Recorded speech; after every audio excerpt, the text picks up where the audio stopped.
Hello, class 9th students. Greetings of the day. I, Muhammad Zishan, welcome you to the online classes of Bloomingbird Covered School. Today, we are going to have the second lecture of chapter number 1 of civics, which is our constitution. In last chapter, we have studied about constitution, meaning of constitution, what was the need of the constitution. We studied about the constituent assembly, its formation, and we also studied about the composition of constituent assembly, as well as we studied about the objective resolution which was passed by or which was proposed by Pandit Jawaharlal Nehru, which later on became the basis for the preamble of our constitution. Now, in this lecture, we are going to study about the drafting committee of constitution, right?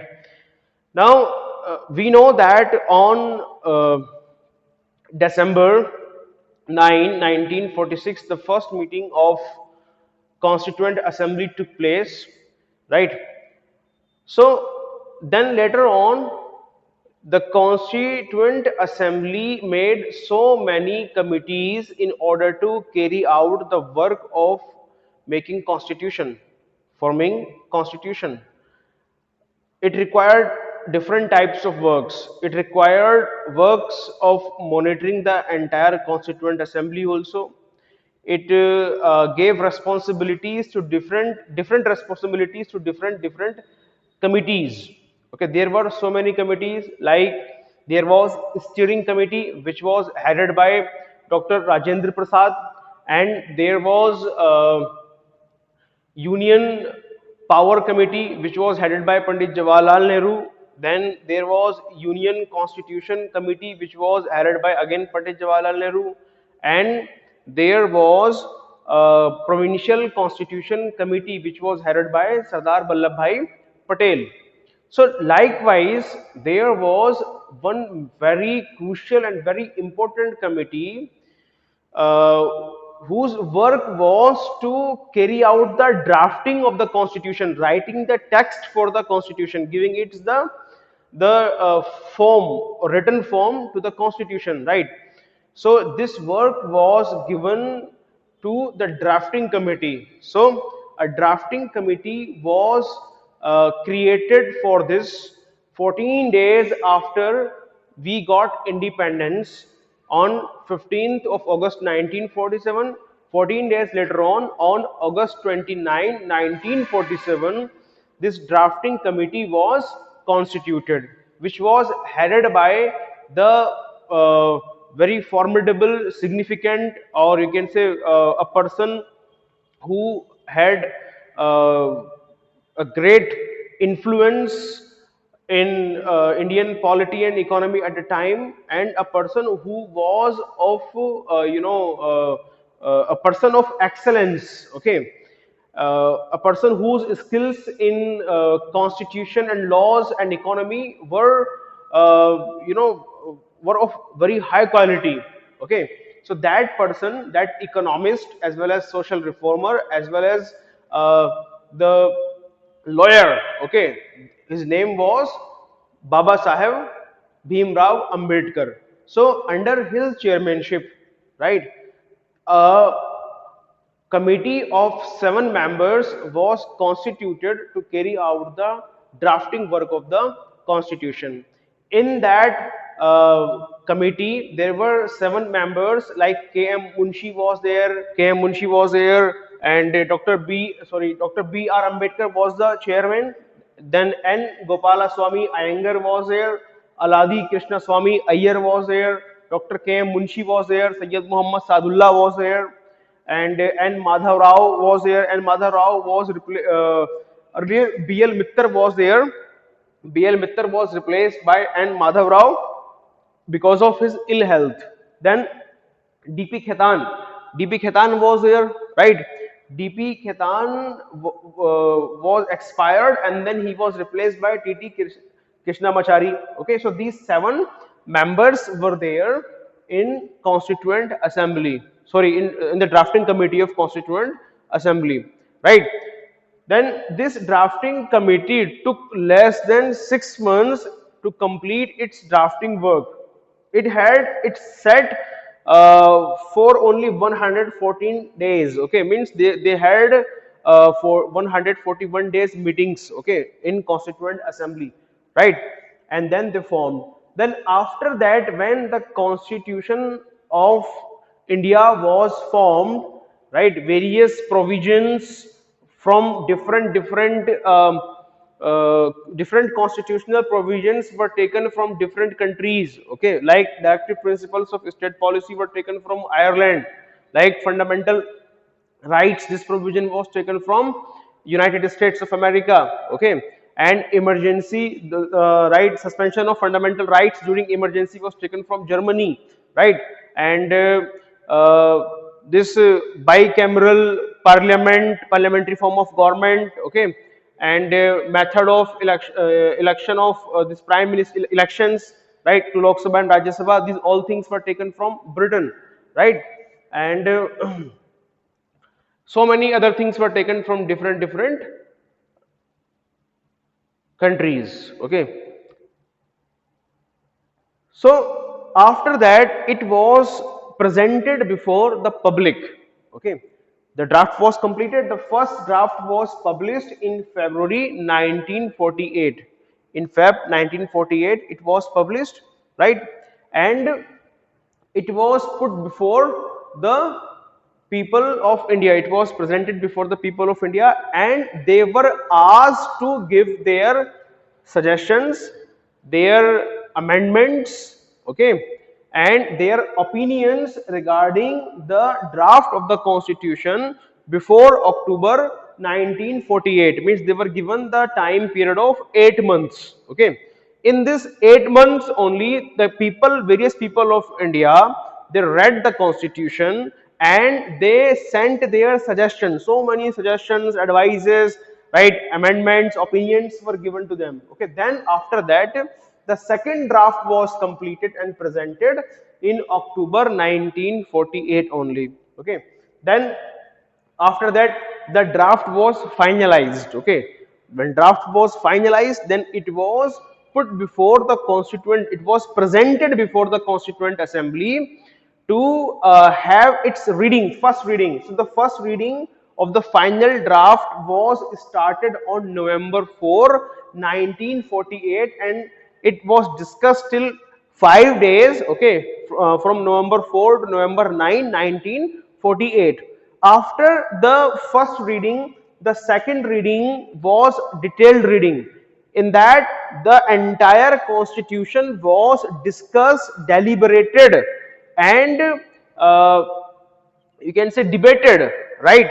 Clause by clause, every article of the constitution was discussed and debated and was put to vote also. Okay, so many amendments were also made. Okay, so getting or not?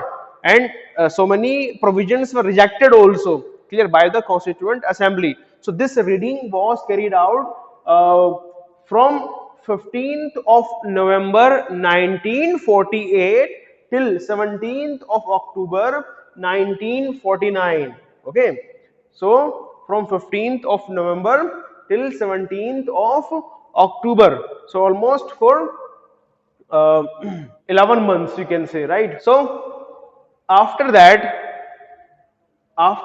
the third reading was started on November 14, 1949, and it was discussed till November 26, 1949. Okay, and on November 26 only one motion was put forward by Baba Saheb Bhimrao Ambedkar, which says that the constitution of India has been deliberated, discussed, and now put to vote. Okay, so it was put to vote, and after voting it was finalized. Okay, and signed by the members of the constituent assembly. There were 299 members of the constituent assembly after the partition. Out of these 299, 284 members were present. 284 members were present, right? And they 284, they signed the constitution on November 26, 1940. 9. So on this day our constitution was enacted and adopted. Okay, although we waited for 2 months more and we brought this constitution into force from 26th of January 1950 totally, right? Although some provisions of the constitution, like the provisions which were related to the citizenship and some provisions which were related to the temporary government, temporary parliament, okay, and various other short and temporary provisions were brought into force on same day only, November 26, 1949, and rest of the constitution was brought into force on 26th of January 1950 completely. Okay, the time taken by this, the time taken in making the entire constitution was 2 years 11 months and 18 days. It took 2 years 11 months and 18 days to complete the uh, make to make the constitution of India. Then when the constitution was enacted, okay, on November 26, 1949, there were 395 articles in its original form, and there were 8 schedules in it, and there it was divided into 22 parts. Right now, the constitution is divided into 25 parts, and it is having 12 schedules, and it is having more than 460 and 70 articles in totality. Okay, although the numbering of the constitution will remain 395. Okay, it will be the last number to be there. Okay, and the total number of articles may be increased or decreased on the basis of making article like 395 it is there. So if we want to increase one more article, then we can make it 395A, 395B, 395C, like that. Okay, so like that the total number of articles in our constitution is more than 460. Okay, so that was this. Now I was telling you about the uh, this one. Okay, why do we waited for two more months, okay, to bring our constitution into force, right? Because this date 26 January 1950 was having a historical importance. What was the historical importance? The Lahore Congress session was called in 1929. Lahore Congress session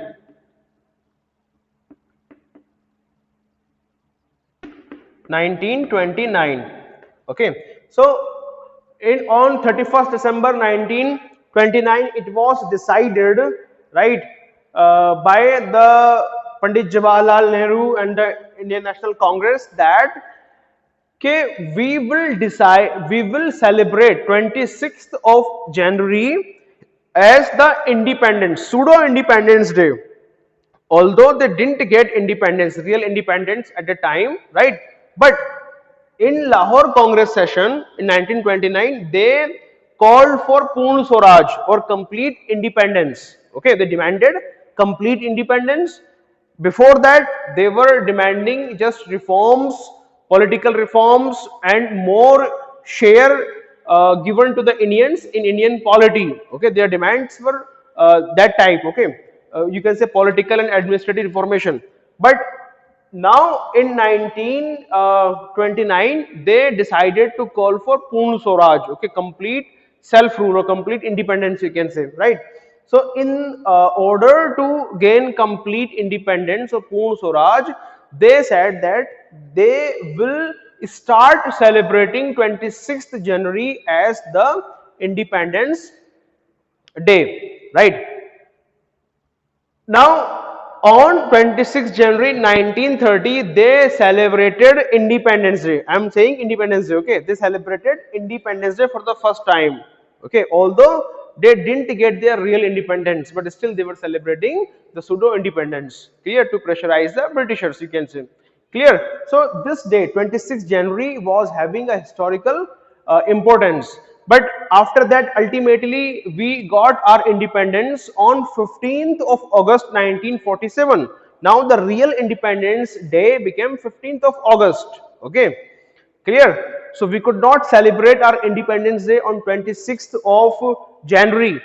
Clear? But still we have had celebrated our Independence Day for so many years on 26th January, and there was a historical importance for that. So we need to celebrate something on this, right?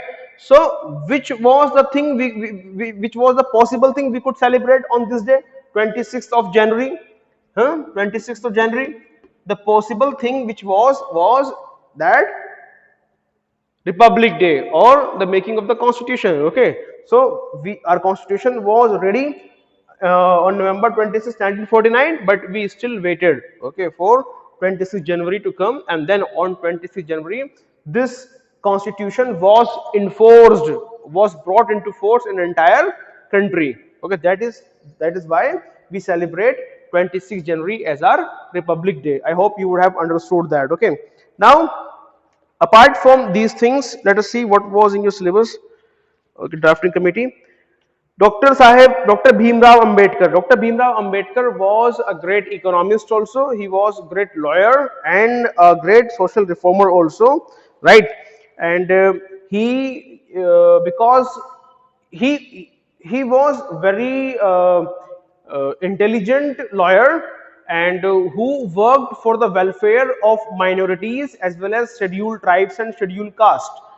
He made so many provisions in our constitution which were focused to uh, safeguard the interest of SCs, STs and minorities as well as give people equal rights. Okay, so he was having certain principles like making the Indian constitution workable, flexible and strong enough to hold the country together both in peace and war. So his principle or his motive was to make such a constitution which could hold India during peacetime also, during wartime also. This constitution should be flexible also, should be rigid also. Okay, so our constitution is having dual nature, rigid also and flexible also. Okay, some provisions of the constitution can be simply can be amended by simple uh, majority. Okay, whereas some provisions need to be amended only by special majority. Okay, then providing special safeguards to the minorities and certain classes who are socially and educationally backward. So minorities as well as scheduled class, scheduled tribes, they were educationally as well as socially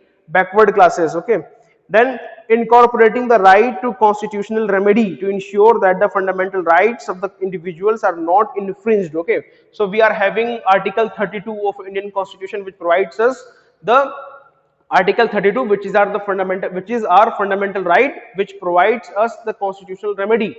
Okay, so in case when our fundamental rights which have been enshrined, which have in the constitution are violated, in that case we can have a constitutional remedy, and according to that we can knock the door of Supreme Court as well as High Court to safeguard our fundamental rights. Okay, so this provision was also made by Baba Sahib Bhimrao Ambedkar. Single citizenship. Okay, single citizenship, single and integrated judicial system, right? These two things are required for the integrity of our country. Okay, so these were also the principles of Baba Sahib Bhimrao Ambedkar. Now, readings I have already told you about, time taken I have already told you about, implementation of the constitution I have already told you, significance of 26th of January I have already told you. So I hope you would have understood entire chapter. Okay, thank you so much.